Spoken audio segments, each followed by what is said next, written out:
So we've spoken a lot about medicine. I'm interested in also knowing how you balance it with personal life, because what I find really attractive about ICU, one of the many things, would be that you're either at work or you're not, and that's clean, and it's like 1 week on, 1 week off. I like that type of work. How does that work into your life? What do you do on your weeks off, and can you do this forever, or do you find it hard to do nights? How do you survive the kind of work pattern of ICU? Oh, so I guess we really enjoy the work pattern because it gives you a lot of flexibility in your life. You know which weeks you are going to be on, which weeks you are going to be off, and even on the weeks off, as a consultant, life is great. I must say, admit that because you go home at 5:30, you can get time for yourself to do exercise. You got time for cooking yourself, and also on the weeks off, you can do a lot of fun stuff.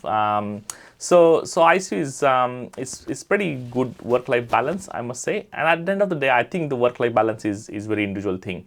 Doesn't matter which specialty you are in. You are in the driving seat to make those wise choices for yourself. Now, I joined Army last year Wow. as a reserves.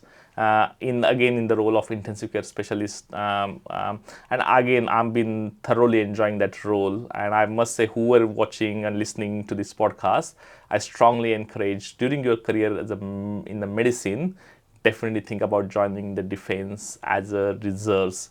It's a great rewarding career. You learn so many skills which are quite transferable to medicine, but at the same time there is so much you can give back to defense, and defense really values those skill set that you bring to the table. So I've been really enjoying that role for last What 1.5 does that years. look like? Do you go on a week camp or It varies. So a lot of time your commitment is pretty much to do 20 days in a year as a reserve, and it's pretty much basically Army teaching you a lot of different skills in those 20 days.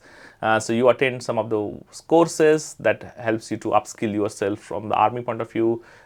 Sometimes you attend Tuesday night parades or weekends, training weekends. And you get to meet with very highly talented and highly intelligent people who have done a lot of service in their career, and then you learn a lot of different good things from them.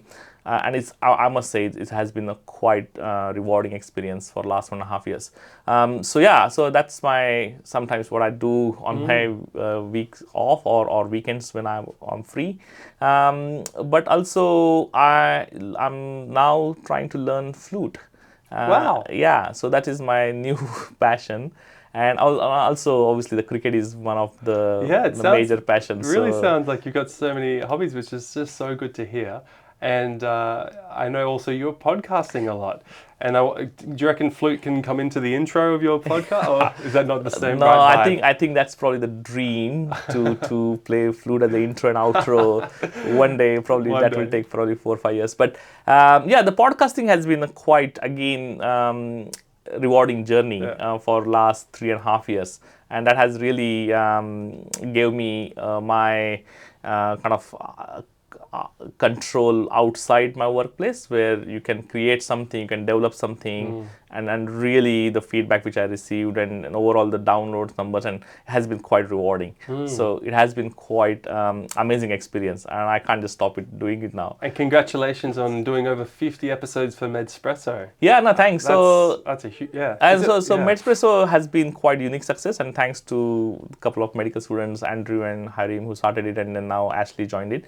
Then I got another 4 podcasts which are still running, and one of them has got 97 episodes.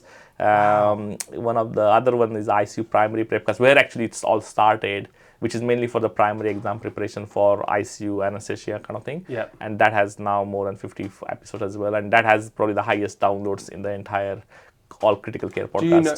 Right. Oh wow, outstanding! And do you know if those listeners are Australian based, or is it actually international attraction? Because so the e-crit care podcast has got a lot of international base. The ICU primary prepcast and ICU fellowship prepcast has got a lot of Australian base, because they are created for Australian intensive care trainees. And Med Espresso has again more of Australian base rather than the international base. Yeah. Well, guys, comment down below if you want Swapnil to make a YouTube channel.